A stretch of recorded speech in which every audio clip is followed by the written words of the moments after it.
With Philadelphia Eagles OTAs now coming to a close, there's not much to talk about. So I'm going to go a little bit backwards, and I'm going to talk about the top 3 stories that caught my eye during this OTA.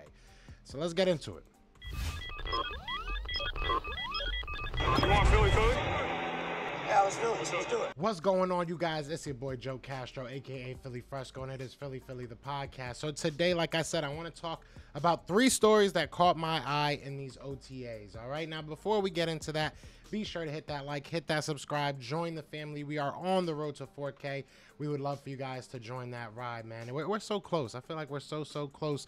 Just help us get over that edge, man. But let's get right into it. So the first guy I really want to talk about is going to be Nicoby Dean. Now, Nicoby Dean is a guy, obviously a 3rd round pick. All of us thought he'd be up there in the 1st round. We thought that he was going to be one of the top 2 guys at that linebacker spot being taken. Obviously, he wasn't. Fell to the Philadelphia Eagles. We're excited about it. Now, I want to talk about the news. There has been a lot of people saying, we had John McMullen on here. We had a couple other guys on here that kind of broke down this camp to me a little bit. And what I keep on hearing is that Nicoby Dean is taking over as a leader. He is taking over as a guy that can potentially have that dot on his helmet. He could potentially be the communicator out there. Now, this is big for many reasons. Usually, you give the green dot to a guy that not only is a leader, but understands what's going on in front of him, understands where people need to be in front of him, understands the opponent's playbook. Now, we saw last year, right? We saw last year with Micah Parsons when he did get the green dot taken away from him and allowed him to do a little bit more. So maybe the green dot will hinder his flexibility, his you know, just being able to be everywhere on the field. But it is a good sign that the Eagles seem to be favoring him as the leader of that pack. And it's impressive. Obviously, you know, a 3rd round guy. We knew what Nicoby Dean was coming into the NFL. We all probably thought that he was a little bit underdrafted, a little bit undervalued.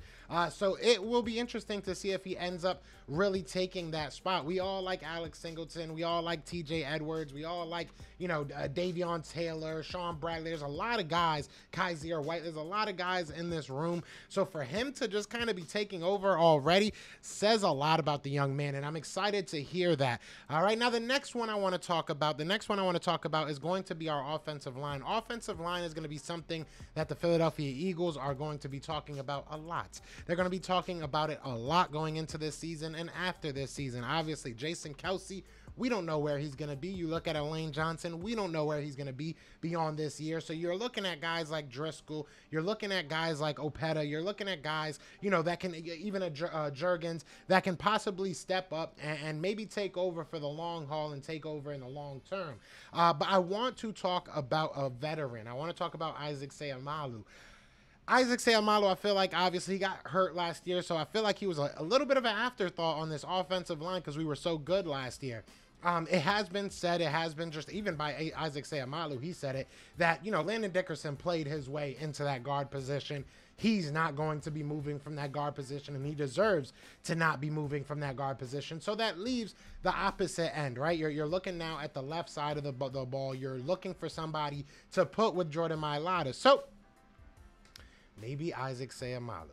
Maybe Isaac Sayamalu. It seems like Isaac Sayamalu is the lead for that job. It seems like he's the top dog in that room, so to speak. I have been hearing that he's closely followed by Jack Driscoll. I hear that they really do love Jack Driscoll and that he could, for all intents and purposes, take that job. I feel like if he's just as good as Isaac Sayamalu, they'll probably lean towards a Jack Driscoll. So that will be interesting to watch.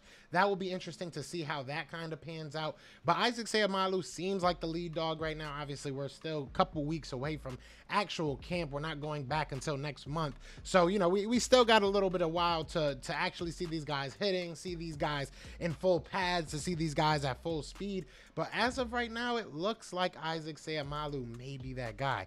Now, the last thing I want to talk about is something that I'm sure everybody wants to talk about, and that is Jalen Hurts. Jalen Hurts has played very well. He has done very well. Now, obviously, there's no real bullets flying. There's no real contact. Nobody's going to hit him. Nobody's really trying to even touch him. If we're being 100% honest, it's very controlled in the way that they're running these practices. Very short in the way that they're running these practices. We're talking 45, 55 minutes.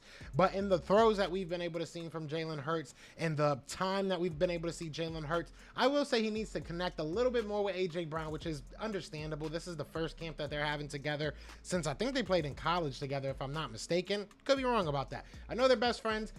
You know, it is what it is. So they just need to get that connection going a little bit. You know, AJ Brown needs to know where Jalen Hurts is looking and vice versa, right? That's kind of comes with time, but it looks like everybody else seems to be on the same page. You know, Devontae Smith caught a couple good balls. You know, Dallas Goedert's out there doing his thing. AJ Brown did make some big plays, you know, but like I said, it's very controlled. It's not really, I'm not one of those people that get all excited over the OTAs, because you're going to see stuff like this. You're going to see good days. You're going to see bad days. There were some tweets that I saw from ESP. ESP was saying that, you know, Jalen Hurts overthrew a couple balls. So you're going to see both, right? It's been so long since they've been on the field. They haven't played in a while. So you're going to see a little bit of everything. You're going to see the guys playing very well. You're going to see these guys slipping up a little bit. But those are the three things that really caught my eye.